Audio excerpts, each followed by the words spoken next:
Praise lord. దేవాతి దేవునికి వందనాలు.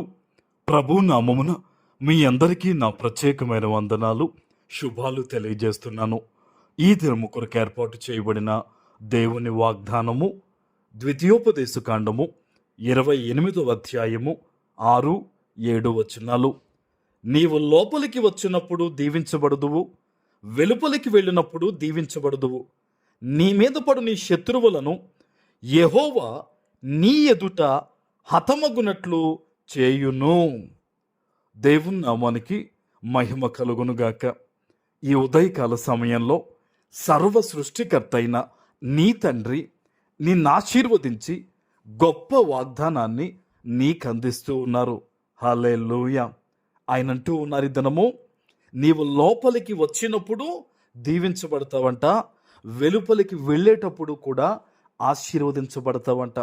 ఈరోజు నువ్వు ఏ పని చేసుకుంటున్నా సరే, ఏ వ్యాపారం చేసుకుంటూ ఉన్నా సరే, ఏ పరీక్షకు నీ వెళ్తూ ఉన్నా, ఏ ఆలోచన కలిగి నీ ఉన్నా సరే, వాటన్నిటిలో కూడా దేవుడు తన మహాకృపను నీ మీదుంచి అన్ని విధాలుగా కూడా నీవు ఆశీర్వదించబడులాగున ఆయన ఈరోజు నిన్ను ముందుకు నడిపించబోతూ ఉన్నారు. ఆమేన్.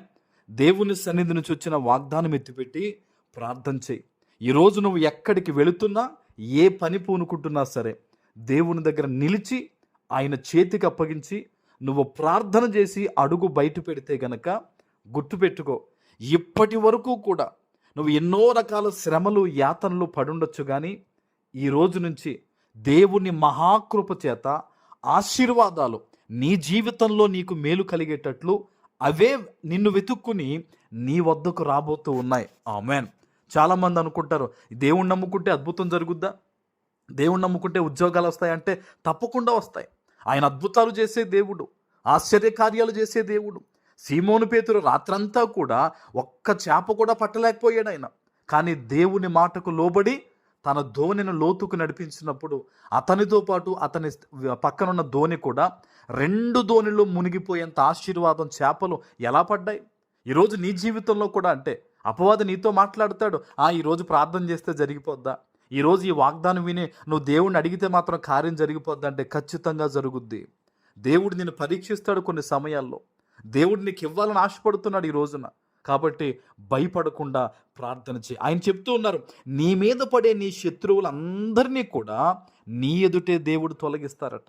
ఒక అధికారి నిన్ను ఇబ్బంది పెడుతూ ఉన్నా, ఓ కోర్టు కేసు నేను ఇబ్బంది పెడుతూ ఉన్నా, అనారోగ్యం నేను ఇబ్బంది పెడుతూ ఉన్నా, ఆర్థిక పరిస్థితులు నేను భయపెడుతూ ఉన్నా సరే, వాటన్నిటినీ కూడా నీ ఎదుటే, నీ కళ్ళారా నువ్వు చూస్తూ ఉండగానే నీ ఎదుటనే దేవుడు వాటన్నిటినీ కూడా తొలగించబోతూ ఉన్నాడు. ఆమేన్.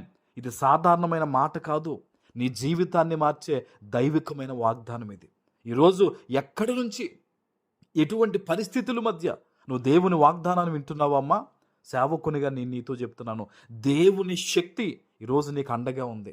నేను బలహీనురాల్ని నువ్వు అనుకోవద్దు. నాకు దేవుని శక్తి తోడుగా ఉంది, నాకు దేవుని బలం అండగా ఉంది కనుక నేను ఖచ్చితంగా ఈరోజు దీవించబడతాను, నేను ఖచ్చితంగా ఈరోజు విజయాన్ని పొందుకుంటాను, నేను ఫలిస్తాను అని నువ్వు పలికి ప్రార్థన చేస్తున్నప్పుడు యేసు నామంలో ఈరోజు ఈ వాగ్దాన ఫలాన్ని నువ్వు పొందుకోబోతూ ఉన్నావు. ఆమేన్. ప్రార్థన చేసుకుందాం.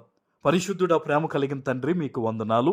ఈ ఉదయకాల సమయంలో మీరిచ్చిన ఈ గొప్ప వాగ్దానము ప్రతి బిడ్డ జీవితంలో నెరవేర్చి స్థిరపరచమని యేసు నామమున ప్రార్థిస్తున్నాను తండ్రి. ఆమేన్.